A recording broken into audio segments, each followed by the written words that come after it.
Hi, I'm Dr. Ashley LaRoche. I am one of the veterinarians at the Animal Hospital of Statesville, and we have a lot of owners and clients that are very concerned about cancer, a lot of people in general. So we're here today to talk about cancer in dogs. Kyle's going to ask some questions that are frequently asked in our exam rooms to hopefully bring some clarity to the subject and just some information in general, and maybe dispelling some myths. So is cancer in dogs common?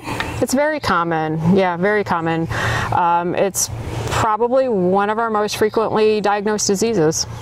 So what are the common types of cancer in dogs? There's hemangiosarcoma, which is a cancer of, say, your spleen and your liver, and there are certain breeds we see that in. Sometimes we tend to see it more in German Shepherd dogs, Golden Retrievers, Labrador Retrievers. Any dog can, of course, present, but there are a few breeds that tend to be overrepresented. There's also a lot of skin type cancers. Mast cell tumor is a very, very common one that we see. It's a skin cancer that tends to be kind of solitary, but there can be multiple nodules in the skin. And on occasion, it can be really aggressive, so catching it early is really important. We see lymphoma, which is a cancer of basically the lymph system or the lymph nodes, part of the immune system, just like in humans. We see bladder tumors. So there's a variety of different tumors that we see. Squamous cell carcinomas, which is a tumor of the skin and the mouth. We see melanomas on the skin and in the mouth.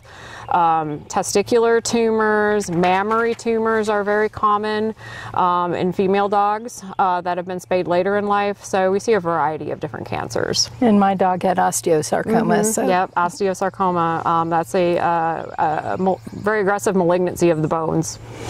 Well, what are some signs and symptoms of cancer in dogs? You can see lumps and bumps. Sometimes you can see just simple things like weight loss and just lack of appetite, oftentimes.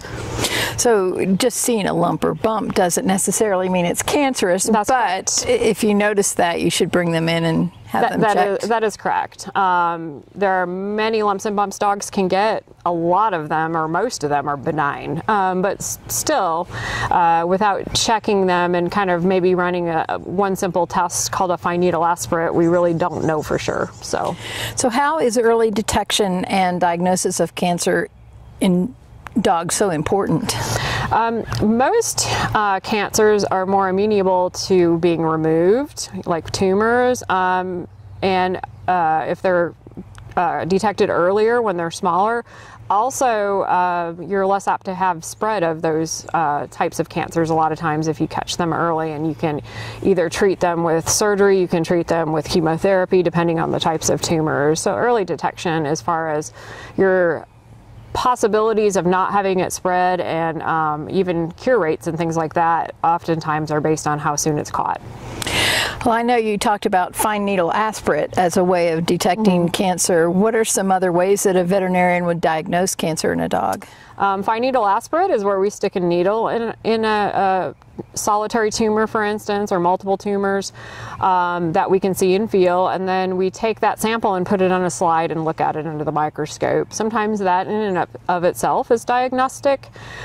Sometimes we actually sedate the pet, and we actually take a little piece of the lump or bump and we send it to the laboratory, and they do what's called histopathology on it and analyze it and kind of give us a diagnosis of kind of what it is and sometimes how aggressive it is.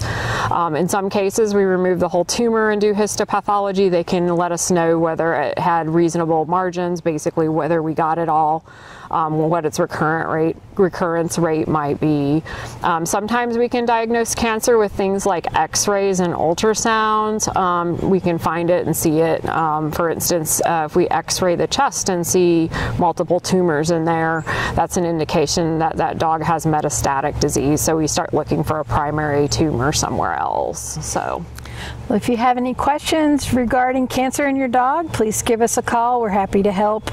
And we want you to, if you have any suspicions your dog might have cancer, bring them in as soon as possible. All right. Thank you very much. Thank you.